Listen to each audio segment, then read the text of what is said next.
তোমাৰ উশাহত কহুৱা কোমল, তোমাৰ হাঁহি শেৱালি কোমল। বতাহত লহপহকৈ হালিছে বাজি উঠে মিঠা বাঁহী।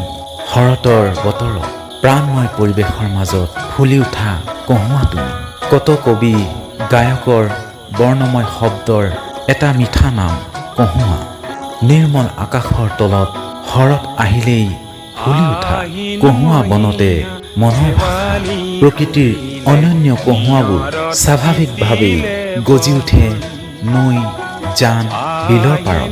গীতৰ মাজত কহুৱাই যি পাল কৰে শৰতৰ সেই মধুৰ আৱেশনা পৰিৱেশত। কিন্তু এই কহুৱাৰ নাই কোনো ব্যৱহাৰিক প্ৰয়োজন, অথচ কহুৱাবিহীন গীত, কবিতা, প্ৰকৃতিৰ ৰূপ, মাদকতা কোনোটোৱেই সম্পূৰ্ণ নহয়। বতাহত লহপহকৈ ফুলি নাচি বাগি থকা এই কহুৱাবোৰৰ মনবোৰ যেন অশান্ত।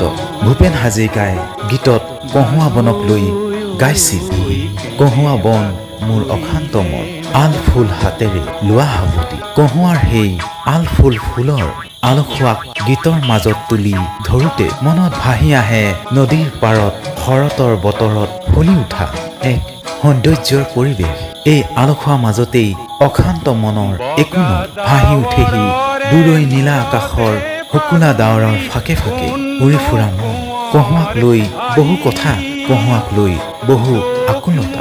কাৰোবাৰ উশাহ কহুৱা কোমল, কাৰোবাৰ হাঁহি শেৱালিৰ দৰে কোমল। শৰতৰ বতৰত নিয়ৰ কহুৱা, শেৱালি আৰু নিৰ্মল আকাশৰ বিনন্দীয়া ৰূপে গঢ়ে উৎসৱৰ পৰিৱেশ। সুধা কণ্ঠই সেই কহুৱাৰ আকুলতাক লৈ গাইছিল এইদৰে, তোমাৰ উশাহ কহুৱা কোমল, শেৱালি কোমল হাঁহি, হাঁহিয়ে হৃদয় ভৰিলে শুনাই এটি কিবা মিঠা বাঁহী।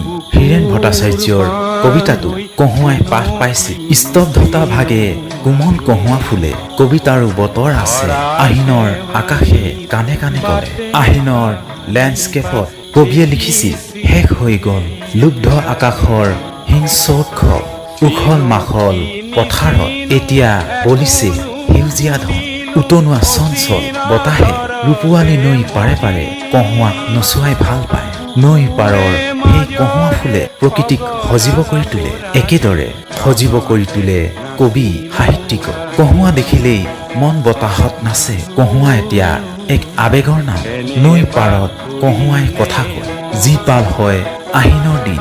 জীৱনৰ অলসতা কহুৱাই খেদি পঠায়, সীমাহীন পৰিধিত কহুৱাই অনুভৱৰ নাও চলায়। লাস্যময়ী কহুৱাই বতাহত এৰি দিয়ে জীৱনৰ গান, যি সৌন্দৰ্য অনন্য অথচ স্বীকৃতিহীন। উলাহত নাচি থকা কহুৱাবোৰ নিজেই হৈ পৰে আপোন পাহৰা, নাথাকে কহুৱাৰ নিজৰ ঠিকনা। শৰতৰ বতাহে কহুৱাক লৈ ফুৰে উৰুৱাই, তাৰ মাজে মাজে অনুভৱৰ বৰষুণ। মেঘবোৰ আকাশত নাচি থাকে, নদীৰ পাৰত নাচি থাকে কহুৱা, আৰু পুৱা তল সৰি পৰে নিয়ৰ, শেৱালি। নৈ পাৰৰ বালি চাপৰিত কহুৱাক চাবলৈকে যেন আহে শৰৎ। আবেলিৰ নিৰ্জনতা ভাহি কহুৱাই গায় প্ৰেমৰ গীত। উদাস বতাহক এই কহুৱাবোৰেই দিয়ে পৰিচয়। কহুৱাবোৰ হাঁহিলেহে গম পোৱা যায় শীতৰ আগমনৰ পূৰ্বেই। চঞ্চল সুঁৱৰি বজাই কৰবালৈ গৈ আছে এজাক শীতল বতাহ, তাৰ ভাজে ভাজে লিখা থাকে কহুৱাৰ কথা। কহুৱা অবিহনে পূজা বা শৰৎ অপূৰ্ণ, অথচ পূজাৰ বাবে নালাগে কহুৱা। গীতিকাৰ প্ৰশান্ত বৰদলৈয়ে শাৰদীয় কোমল জোনাক মায়াৰে শীৰ্ষক গীতত কহুৱাৰ কথা উল্লেখ কৰিছিল। গীতটোত তেওঁ লিখিছিল, জুৰিটিৰ পাৰত কহুৱা ফুলিলে মন উতলা কৰে। প্ৰকৃতিৰ অসীম সৌন্দৰ্যৰ মাজত আহিন আহিলে ফুলে কহুৱা। মায়াময় নৈসৰ্গিক সেই প্ৰকৃতিয়ে সাধাৰণ লোকৰ পৰা শিল্পী, সাহিত্যিক সকলোকে যুগ যুগান্তৰ ধৰি আকৰ্ষণ কৰি আহিছে। এয়াই প্ৰকৃতিৰ মায়া। দৈবিকোত্তৰ যুগত বাল্মীকি, ব্যাস, কালিদাস আদি কবি সাহিত্যিকৰ বৰ্ণনাত প্ৰকৃতিৰ বিভিন্ন উপমা পোৱা যায়। প্ৰকৃতিয়ে মানুহক বিমুগ্ধ কৰে, প্ৰকৃতিয়ে মানুহৰ মন ৰোমাঞ্চিত কৰে। প্ৰকৃতিৰ এই চেতনা কবি, লেখক, লিখনিৰ মাজত ফুটি উঠে। অসমীয়া সাহিত্য কহুৱাকে ধৰি আন প্ৰাকৃতিক উপাদানেৰে পূৰ্ণ হৈ আছে। শৰতৰ সেই নিয়ৰক লৈ চন্দ্ৰকুমাৰ আগৰৱালাই লিখিছিল, মুকুতা মণিটি পাহিত জিলিকে স্ফটিক পানীত ধোৱা, নিশাৰ তৰা আহি হৰিয়েহে আছে সৰগৰ টোপনিত যোৱা। গীতিকবি পাৰ্বতী প্ৰসাদ বৰুৱাৰ ৰচনা কৰা এখন কবিতা পুথিৰ নাম আছিল শুকুলা ডাৱৰ কৈ কহুৱা ফুল। আনকি কবিয়ে এই শৰতক বসন্ততকৈ শ্ৰেষ্ঠ বুলি কৈ গৈছে। নিৰ্মল প্ৰভা বৰদলৈয়ে লিখিছিল শৰৎ শীৰ্ষক কবিতাত শৰৎ প্ৰেমময় বসন্ততকৈও ময়েই গতি মহা প্ৰগতি। সঁচাকৈয়ে শৰতৰ এই উপাদানবোৰে জীৱনৰ প্ৰেমময় ভাৱনা এক গতি দিয়ে। শাৰদী জোনাকৰ জোনাকেই সেই গতিক প্ৰাণ দিয়ে। ৰোমান্টিকতাৰ সেই স্কেচ প্ৰকৃতিয়ে নিজেই আঁকে দি এই শৰতেই সৃষ্টি কৰে মহাৰাসৰ পৰিৱেশ।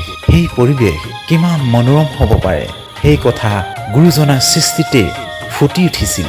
শৰৎ কালৰ ৰাত্ৰি অতি বিতোপন, ৰাসক্ৰিয়া কৰিবাৰ কৃষ্ণৰ ভৈলম্য, অখণ্ড মণ্ডল চন্দ দেখিলন্ত হৰি, কুকুমে অৰুণ লক্ষ্মীমুখ পদ্মহৰি।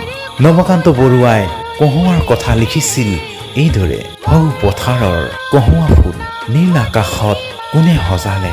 বীৰেন্দ্ৰনাথ দত্তই গাইছিল এই গীত। শেৱালি আৰু কহুৱা ফুলিলেহে যেন শৰৎ আহে, শৰৎ আহিলেহে আহে দুৰ্গা পূজা। পূজা মানেই আনন্দৰ সম্ভাৰ।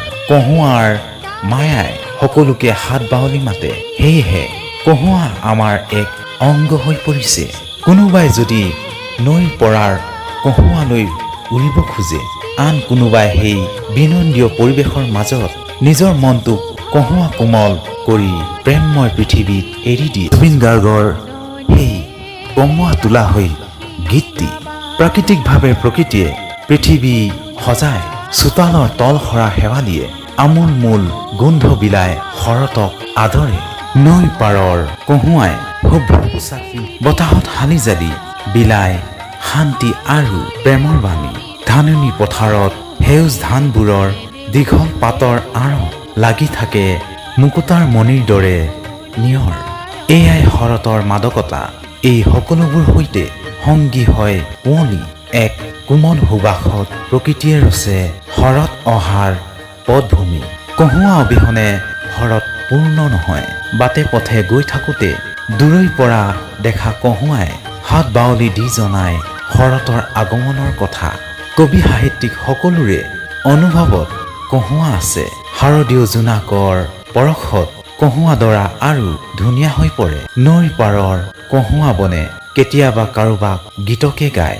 নিজৰ মাজতেই কহুৱাই লুকা-ভাকু খেলে। কহুৱাৰ বুকুতো দুখ থাকে।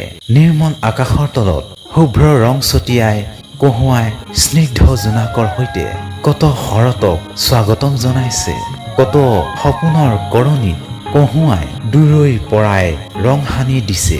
আলোক হোৱা বতাহৰ পৰশত ৰচা কহুৱা প্ৰকৃতিৰ আলোড়ন সুবাসে মতলীয়া কৰা কোনো প্ৰেমিকৰ সৃষ্টিৰ প্ৰেৰণা। শৰৎ আহে কহুৱা ফুলে ফিৰ ফিৰ বতাহৰ সৈতে কহুৱাই নাচে। আকাশৰ নিৰ্মলতাক কহুৱাই আৰু সুন্দৰ ৰূপ তুলি ধৰে। কিন্তু শৰতৰ আগমনৰ পাছতেই কহুৱা হৈ পৰে আকৌ এলাগী। আকৌ কহুৱাৰ সেই সৌন্দৰ্যই বিচাৰিবলৈ অপেক্ষা কৰিব লাগে আন এক শৰতৰ আগমনলৈকে।